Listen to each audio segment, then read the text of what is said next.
Wednesday. It's pull-up time.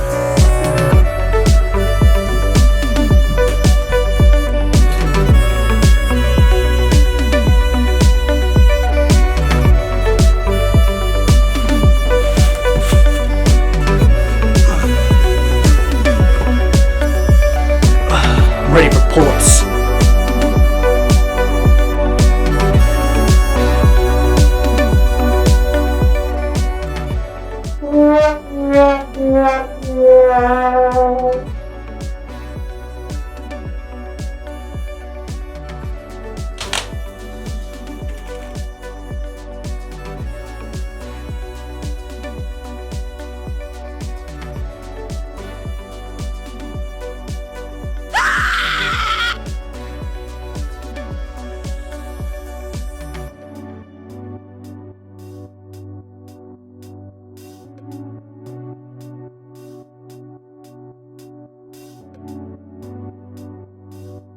Before we get into the review, I need a snack. Come on, bitch. God, this thing's hard to open. All right, so when I get a package, I like to look over it and make sure that in shipping and during transit and everything, nothing was destroyed on the outside, because that's a really bad indicator. Most of the time, the stuff on the inside is destroyed if that's the case. So let's check it out. All right, everything looks good on this side. Everything's good here. It's pretty much wrapped well on the outside anyways, plastic wrapped. Let's go ahead and cut it open.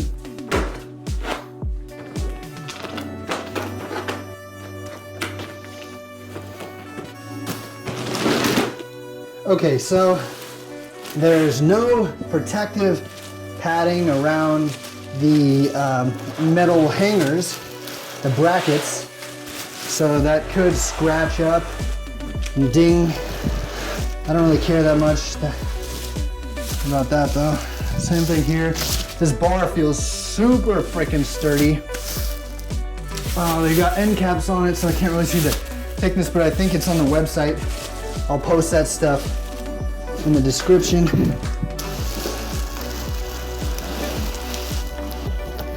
All right, there they are. So we got the two brackets, the pull-up bar, one-page equipment spec sheet. Let's see. Assembly. Put this into that, and then that's good. That's nice. Yeah, this assembly bolt washer. Yeah, these are dog shit. When I built my pull-up bar outside, it was, I used lag screws, and I'll put a link in the description for all the stuff. I'm gonna show you all the tools and all of that stuff. So now let's go over, I wanna go over all the welds, see if there's any noticeable scratches and dings, and any kind of just quality flaws in general. So here we go, I'm gonna look over this now.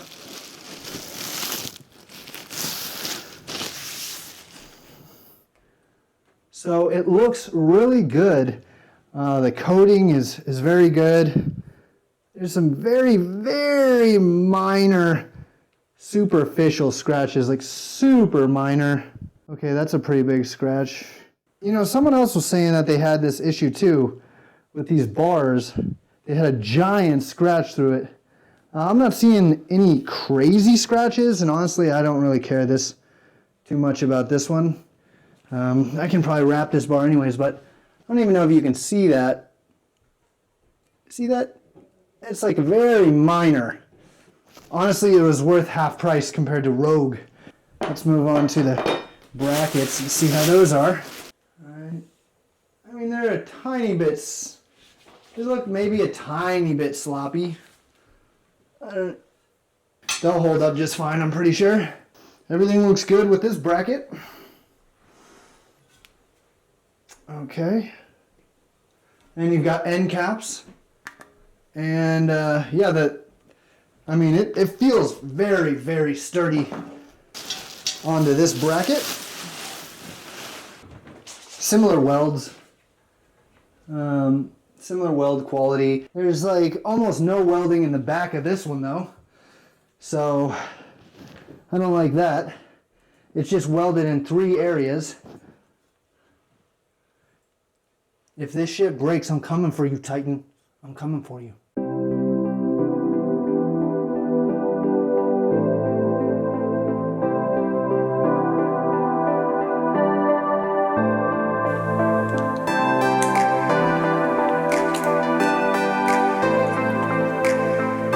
So they give you all of the hardware you need to mount the pull-up bar itself. So you get 6 lag screws, 6 of these brackets to put it into drywall, I'm assuming, but I would not use that shit.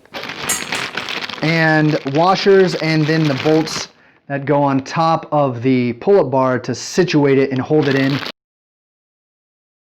For this project, I'm going to use a tape measure, a stud finder, a drill, and some drill accessories. I'm going to use an attachment for the drill, and I'm going to use one of these because I can't drill straight worth of shit, and those are called drill blocks. I'll put all the links to this stuff in the description below. And if you don't have a drill and you're a psychopath, you can use a wrench. So I'm a super nerd, and I wanted to know the calculations of forces and everything like that. I didn't want to just screw in a pull-up bar to the wall, jump on it, fall on my ass, and cry. So what I did was I looked up this pull-out table, for lag wood screws, and it tells you for the diameter of lag wood screw as well as the type of wood you're going to be putting it in, what amount of force, if you were to pull it out of the stud, would be required to pull out a screw with specific distance.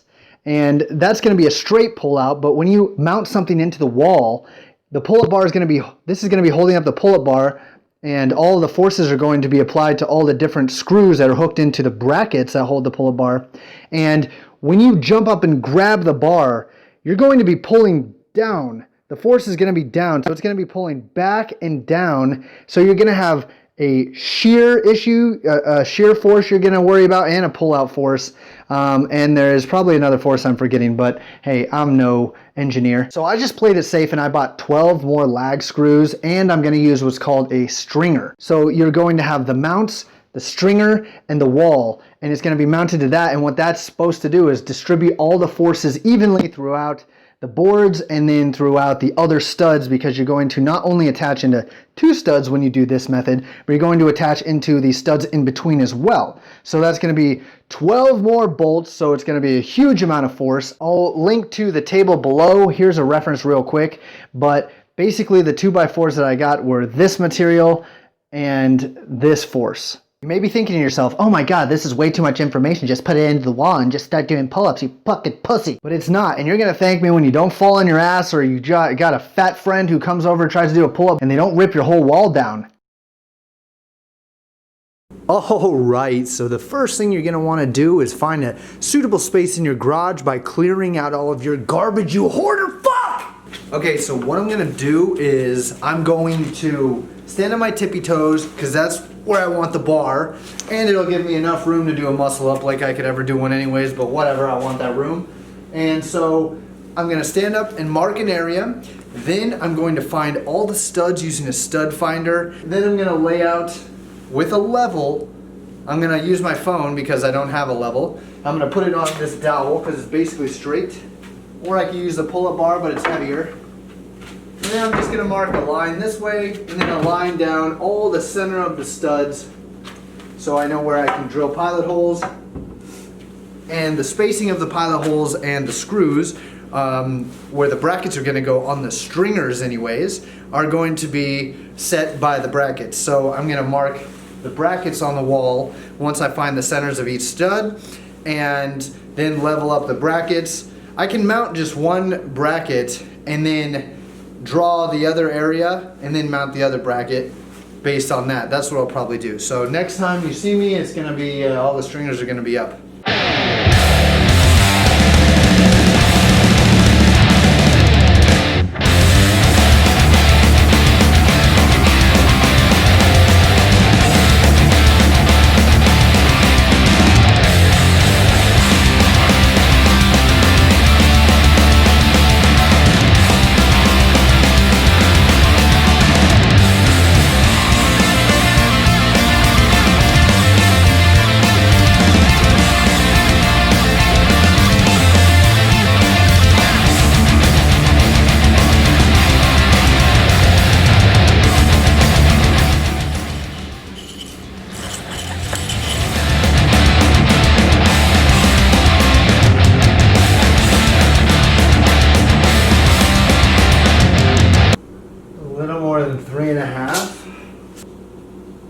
45 1/4.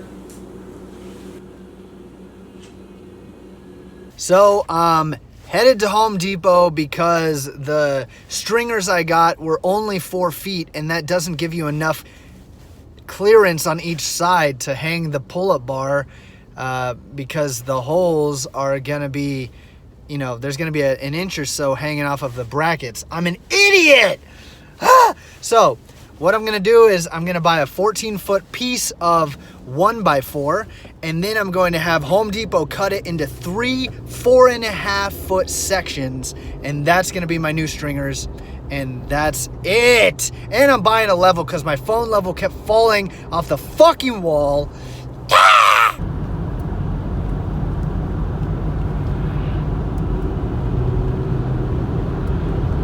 All right, so I just got back from Home Depot, and I've got my 1 inch by 4 inch by 4.5 feet. I had a 14-foot, and they cut it into 3 of these pieces. You know, it'd be nice to get a like a 6-inch one, so that way you didn't have to put 2 of them together. But it doesn't really matter that much. This was way cheaper. It was like under $5 for all 3 of these pieces, instead of like the 2x5s or 2x6 or 1x6s. They're way more expensive. So, you know, save some money. Also, that was level from my phone level, so not too bad. And one more thing, I'm gonna put one in there. I'm gonna pilot hole it, put the lag screw in, and then twist it so it until it's level on the level, and then I'm gonna mark my brackets. So I just measured everything. All right, so if anybody from Titan's watching, in this terrible user manual, which I'm using as scrap paper to write my measurements down, you should put the measurements of the holes, the distance between the center of each hole, so I don't have to sit there and squint and try to measure them out, and that's ridiculous. Just put them in the owner's manual. They shouldn't even call it that. Put it on the piece of paper that you give with all the components, and it'll be way easier to hang this bar. Don't you want people to hang this bar easily so more people will buy it? Come on!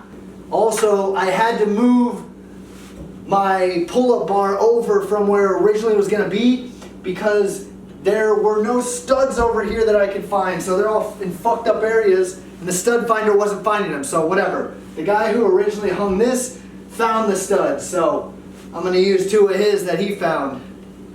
If you're gonna do a lot of projects, I suggest getting one of those utility belts where you can hang your drill and hang everything so you've got it with you and you don't gotta fiddle around in your pockets. Time to ameliorate my previous mistake.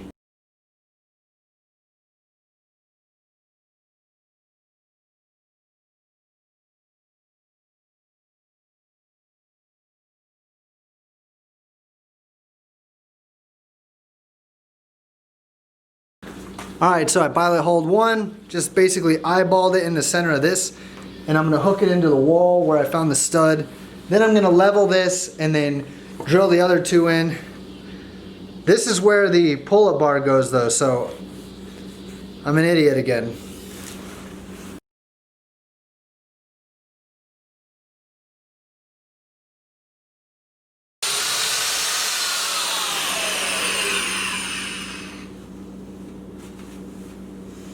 Cracked it. Fuck this project. Alright, so I put 1 lag bolt in one and 1 lag bolt in the other. I had this one crack, so I actually switched from using the drill to being a psychopath and using the wrench. I measured this out, and I measured the distance in between the holes earlier. 3 5/8 inches away from each other, so I've got that. I put my level up from the center of this, made sure it was level, and drew a line straight down below it.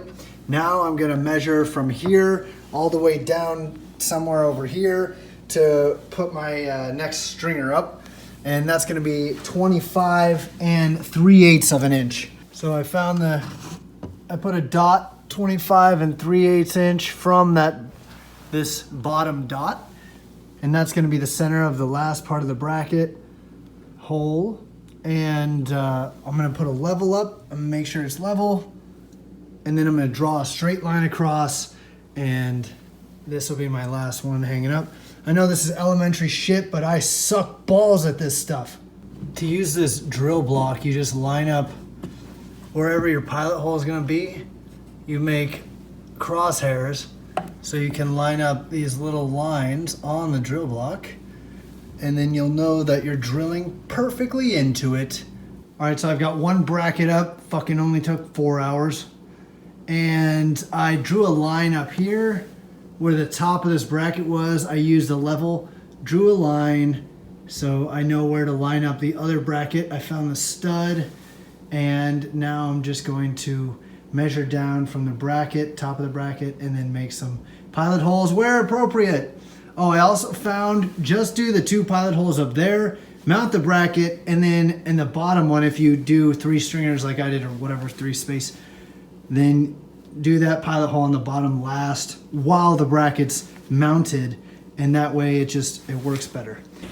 All right, that's it. Finally got it up.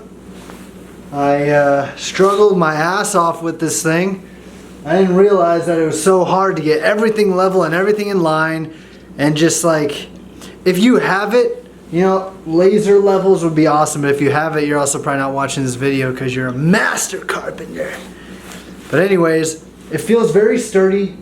It's just, I would not shake it like this because, I mean, it's like 2 inches on each side of the metal. And even though you have these stringers and you have the bolts, it's gonna help with, you know, the pulling out of this way. But if you shake it back and forth, like you can probably start ripping it up, like just moving it back and forth. So don't move it back and forth. I'm gonna put all my shit on there. I got my jump rope on there and my rings, but this area is only gonna be for some cardio, some pull-ups when it snows and I can't do that shit outside, and my ring stuff. So basically everything upper body, and then I've got my machine downstairs to do other upper body stuff and lower body, and then I'm waiting for a barbell and some weights to come in to do some deadlifts and squats and barbell movements and supplement everything. But you really don't need a lot of stuff for a home gym. All you have to, I mean, especially if you're not an athlete and you're not trying to look for specific types of lifts, a pull-up bar, rings, and a barbell with a couple different 45s, 35s, 25s, whatever, and you're good to go. I mean, in my opinion, you shouldn't spend a ton of money like someone else I know on a home gym if you're just in it to get in shape.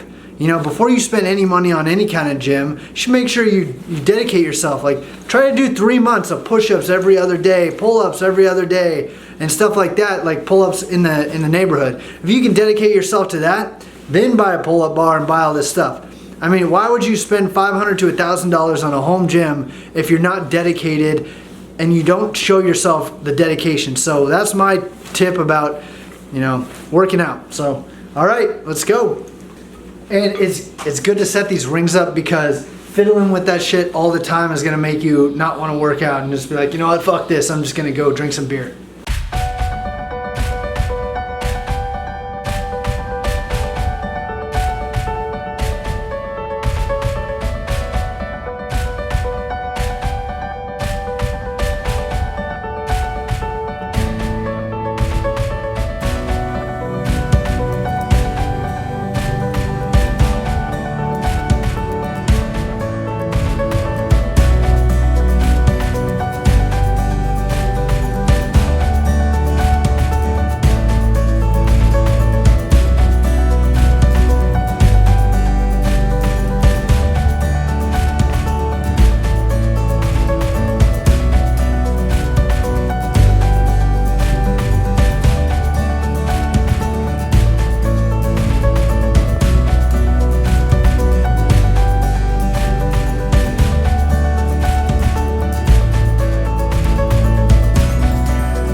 Click the thumbs up button and subscribe to our channel so you can get more videos that are not like this at all, because we normally don't post these kinds of videos. It's normally just comedy. But if you want more of these kinds of videos, we'll do whatever we want because we're whores, okay? So, nah.